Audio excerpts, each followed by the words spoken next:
Hello, my little mushies. Welcome back to my channel. My name is Summer, and I'm so happy to have y'all here. Well, let's wrap up February. What did I read? What's going on? What did I enjoy? What did I hate? If anything, right? Anyways, I needed that. Let's get it together, right? Okay, so. Feel me? Yeah, she my peanut butter jelly snack, pull it, ride, blushy, painting. That's my sunshine when it's raining. That's my boo, yeah. This month I read 8 books, 2 of them being audiobooks. The first book that I read for February was The Year of the Witching by Alexis Henderson, and I did a reading vlog around this book and I found it amazing. So if you want to know my full thoughts, you can find the link in the description below. But this book was so good. I gave it 4 stars. It kept me on the edge of my seat. It was creepy and dark and just everything I needed in a cult book. We're basically following Emanuela, and she is just trying to do her best to keep her head low and follow the faith. Her family's already been disgraced, and the whole society kind of just looks at her as like an outsider, but not an outsider. Her mom disgraced the family by falling in love with an outsider, and that's strictly forbidden. So she's just trying to do her best, follow the faith, listen to the preacher, and everything seems to be going okay up until there's an accident involving a goat, which basically leads her into the dark woods, which is forbidden, but she is trying to rescue this goat and things go badly, and it basically opens up her world and Bethel, the town that she's living in, to a very dark forces. And now all she has is this newfound friendship with someone she can't quite figure out if she can trust or not, as he is the preacher's son. And then she also has this journal that doesn't make quite sense, so she's just trying to figure it out, and she is trying to figure out how to save Bethel from this curse she feels that she brought upon them. It was such a good book. I really enjoyed it. I can't wait for the rest of the Bethel series.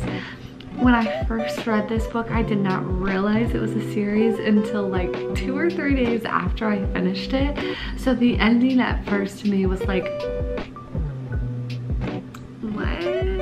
why didn't you give me more? But then when I found out that it was a series, I was super hyped because I can't wait to get that more. So yeah, I'm really excited, and I think it was a wonderful book, beautifully written, and I cannot wait to finish the series.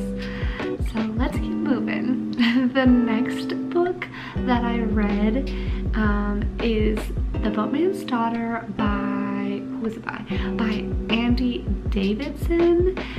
And this one we follow Miranda Crabtree, and she basically takes over her father's ferrying business, where she's ferrying contraband for a mad preacher and his followers.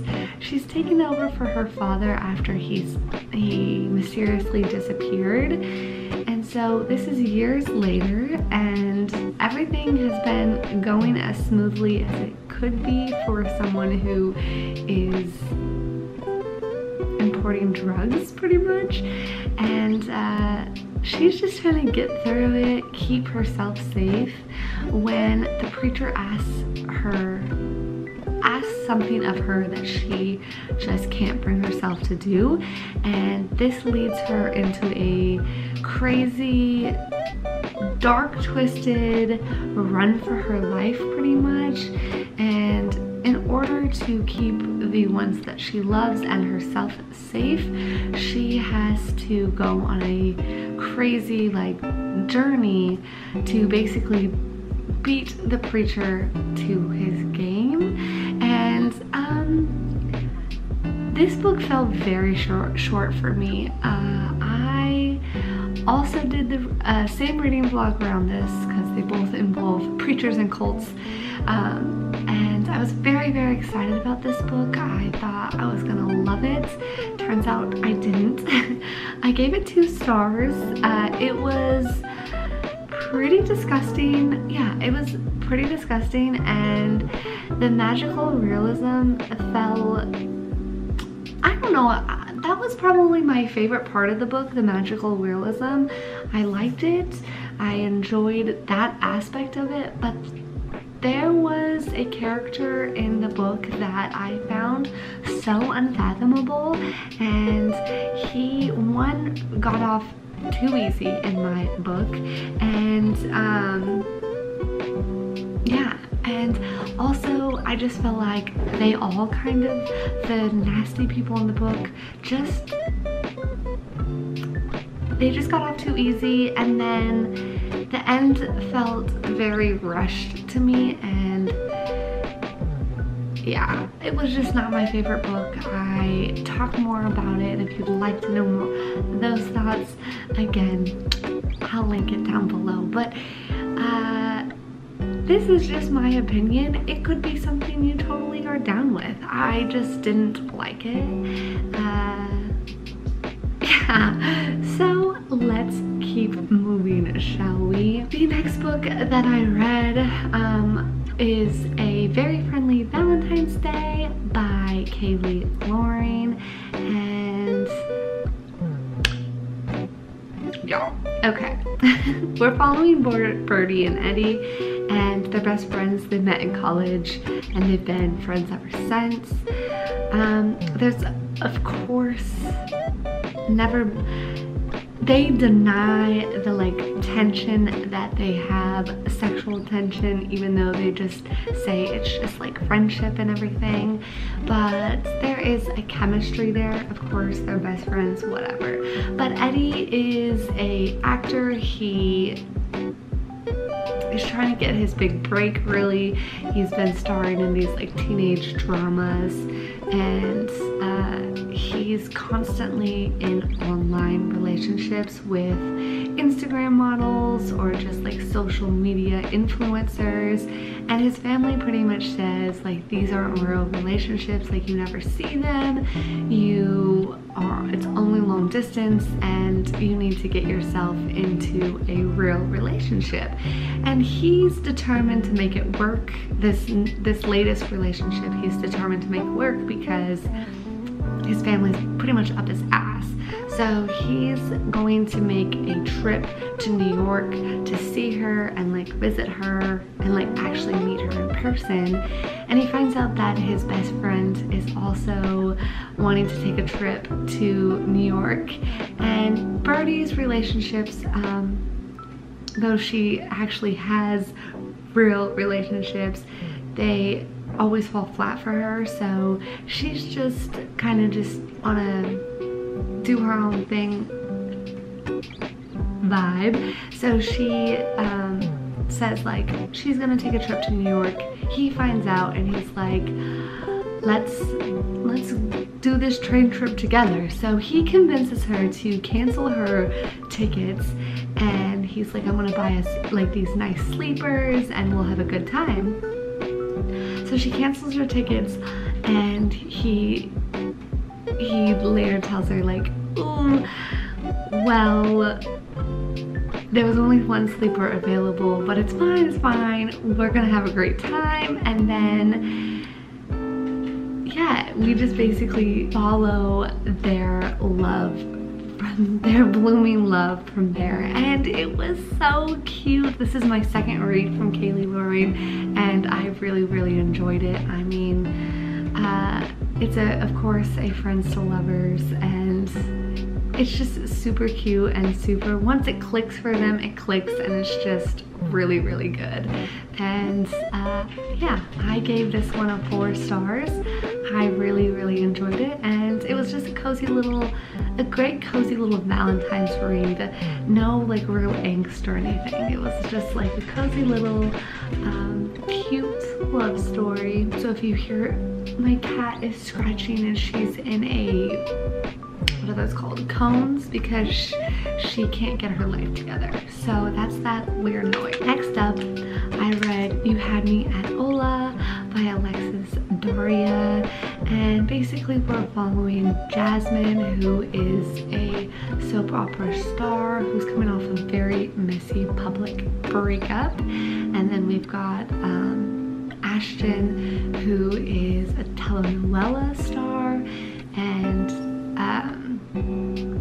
he's just been killed off, and he's worried that his career is dying, and she is trying to break into more mainstream acting, and they both get the chance to star in this new rom-com, bilingual rom-com, and she knows of him. She's pretty excited until they first meet, and it kind of goes not great, and then he's treating her kind of coldly. Their chemistry isn't working on screen, and they both need it to work, so they decide to do some after hours practices, and that leads to some kissing and some romance.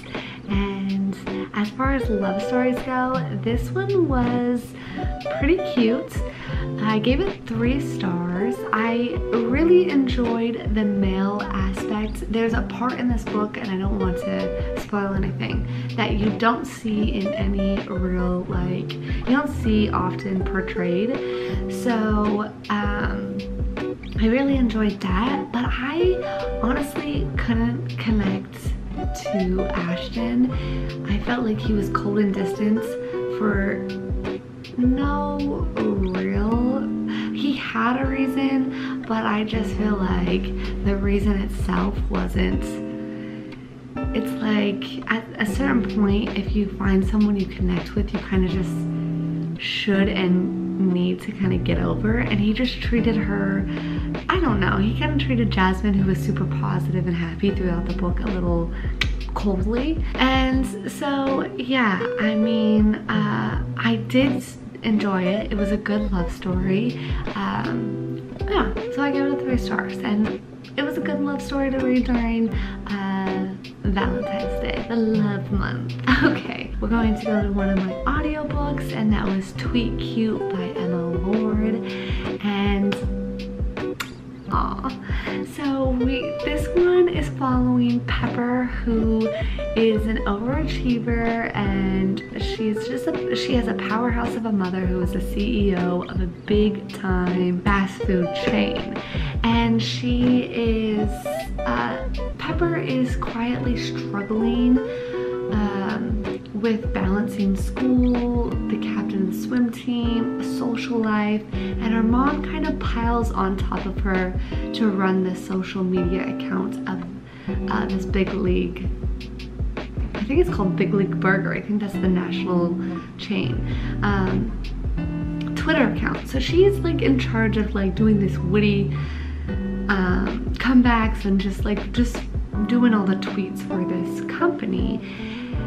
And she's struggling because she's in her senior year, and she's trying to be the best that she can be, but she doesn't even really know what she wants to do after high school, and she's just pushing herself to something that she doesn't even know. She just knows that she needs to be accepted to the best college, and that's it. She has no idea what she wants with her future. Then there's Jack, who is just kind of the class clown and is easygoing and kind of just doing what he can do with his life and isn't really putting any real pressure on himself. And Jack's family owns a mom and pop grilled cheese restaurant, and he wakes up one morning to find out that Big League Burger stole his grandma's famous grilled cheese recipe, not restaurant, he didn't steal the restaurant, still the recipe, and he tweets out from their mom and pop's Twitter account, tweets out something, and it goes viral, which he wasn't expecting, and this turns into a Twitter war, of course, and they're like, they don't realize that they are tweeting each other, and they go to school together, and it's just like they're also talking to each other secretly on a whole different app, and the webs that are weaved in this book, super, super cute. I really enjoyed this book. I also gave it 3 out of 5 stars because the mother. I cannot freaking stand her. She was the worst. And the twist at the end when you find out, I was furious for Pepper. Like, what? Oh, I was so mad. I was so mad. Like, I don't know if I was the only one just super furious about this, but I was so mad for Pepper, even though she's just a character in the book. But I feel like stuff like this happens way too often, where parents use their kids to fight their own battles or whatever it is, and I found it bullshit, and nothing happens. Nothing really happens to the mom, and it's BS. So yeah, still a very cute romance. I really enjoyed it. The audio was great. It's just the mom who plays like a little part. Like, it's not even like she plays a big part, but the twist at the end, I was irritated about it. And yeah, it definitely changed my opinion about the book, because I was like, are you kidding me? This is why she did that? It was just not cool. Not cool. The next book I read was Get a Life, Chloe Brown by Talia Herbert. And basically we're following Chloe Brown, and she is someone who has learned to kind of shelter herself and live a more private life, which in turn she feels is more boring. But she suffers from a chronic illness, and she just doesn't like having to explain to everyone that comes into her life that sometimes she gets tired and she can't always do what everyone else does at her age. But a almost near fatal accident happens that kind of scares her to death, and she's like, what would they have said during my obituary? They would have called me boring. So she comes up with the idea where she's gonna write a list to basically change her life and be less boring. And the first thing on her list is to go move out of her parents' house. And when she does that, she meets the super rugged, tattooed Superintendent Red. And at first they kind of butt heads. They're not like, they don't hate each other, but they don't like each other. But she's kind of secretly like crushing on him, and he's like thinking she's really cute, but they kind of just, they don't vibe at first because they don't get each other. Well, eventually they kind of come together after there's a cat in the tree, and things happen where he has to help her, and they kind of get this second chance on like actually kind of knowing each other. And I cannot explain the love story that follows this. This was one of my, this is honestly, I'm speechless. I connected so much to Chloe, but I also connected to Red, and the love was precious. It was precious. I'm obsessed with this book. It was a library book. I'm about to go buy it and buy the entire series. It was so precious, so cute, and it had me going from like laughing to almost to tears and everything in between, back to laughing, and just I swooned. I swooned for the book, and I swooned for Red. He was so gentle, so incredibly sweet, and the steam, ooh, was it steamy, and I love a good steamy romance. So I gave this 5 out of 5 stars. It was fabulous, okay, fabulous. Yeah, I'm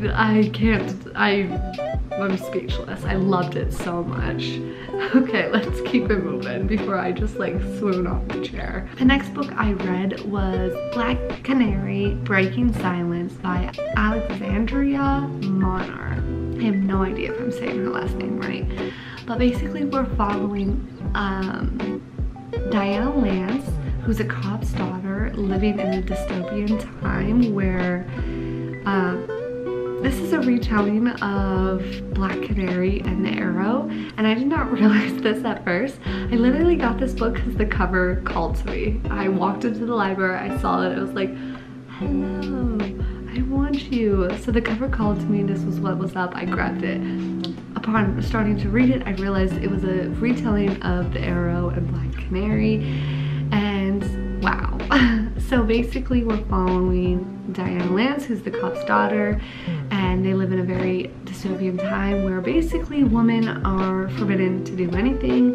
They can't wear, like they have to cover up, they can't sing, they basically can't work, and men, it's basically a man's world again. So she's always had this yearning to be able to sing, but in the world they live in, there's been this like, I think it's like some kind of potion or something that takes women's singing voice away, so they just can't. And turns out one day she finds out she's different and she can. So she starts to realize that she has some powers, and then she meets Oliver Queen, who's Arrow, and they start this little love, and it was super cute, super adorable, a good February read. I wasn't expecting what I got, but I got it and I liked it a lot. And I gave it a 3 out of 5 stars. I didn't like, okay, my memory card got full. Anyways, I gave this one a 3 out of 5 stars. I really enjoyed the Arrow on Netflix, so I enjoyed this book. The only thing is like I wasn't impressed with her Canary screams, songs, whatever. Her one power that's supposed to be like almighty. I felt like they overdid it, but every time they overdid it, it was like making it seem like it was such a, every time she did it was better and better, but it didn't seem like that. So I just thought that was a bit of a bummer, but I mean, it was still, I didn't hate it and I didn't love it. I really enjoyed it though. I still enjoyed it, is what I'm trying to say. I enjoyed the book. I thought it was very cute young adult retelling of the Arrow Black Canary. So let's move on. The last book I read, which was my last audiobook, was Bringing Down the Duke by Evie Dunmore, and this is a historical romance. It's set in England in 1879, and we're following Annabella Archer, who's a brilliant but destitute daughter of a country victor. She earns an acceptance to Oxford to be in part of the first female cohort at Oxford, but she, in order to earn this scholarship, she has to participate in the women's suffrage movement, and basically they are on a mission to recruit men of influence to champion for this movement. And the the leader of this group puts her on Sebastian, who is the Duke of Montgomery, and he basically is like the Queen's political, basically steers the Britain politics through the Queen. And she's like, at first like, what? I didn't want this, but they have a good chemistry, and she can tell, like, if anyone's gonna be able to break him, you are. So she sets her off to kind of get him on her side. And they have a chemistry and a romance, and it hits quite quickly because she's intelligent, and she honestly just doesn't take shit, you know? Even in this time period where it was hard for women not to take shit from guys. And one of the reasons I don't really like historical romances is because how bad women are treated. So I thought Evie did a very, very good job of keeping her romance historically accurate, but balancing it with very beautiful love. And I really thought that this was going to be the first romance I read that didn't get the ending I wanted for them. I got very worried. I was like, oh no, do not do this to me. I read romances so that there's that everyone gets the happy ending they need. I was really, really, really, really worried. But when it all came down to it, it was beautiful, and I really enjoyed it. And I was impressed with the way she kept it very historically accurate throughout the book. And then we still got our love. So I really enjoyed this one. I also gave this one 4 stars, and this is part of a series as well. So I'm excited to continue out the series and see where it leads us. I believe we're gonna follow the rest of the females in the women's suffrage movement, and I'm pretty excited about that because there is, she's either Irish or Scottish. I think it's Scottish, character that I really liked, and I'm hoping she gets her full story. But I kind of fell in love with all the girls, so I can't wait to read all their stories. And if you can read this one on audio, definitely do it, because read it on audio, listen to it on audio, whatever. I really enjoyed it. I thought it was very cute. It's semi-steamy, but I still, even though I normally go for steamy, raunchy, smutty books, this one didn't have that, and I still really liked it. I guess that is it. I read quite a few books this month, and I enjoyed most of them, other than The Boatman's Daughter, which, sorry about it. Sorry about it, not sorry. It just wasn't my thing, I guess. Anywho, that is it for my February wrap-up. So thank you guys for watching, and it would mean the world to me if you subscribed and liked. If you liked it, if not, you know, bye. Anyways, whether your sun is shining or your moon is glowing, I hope you had a very, very peaceful day today, and I will see you guys next time.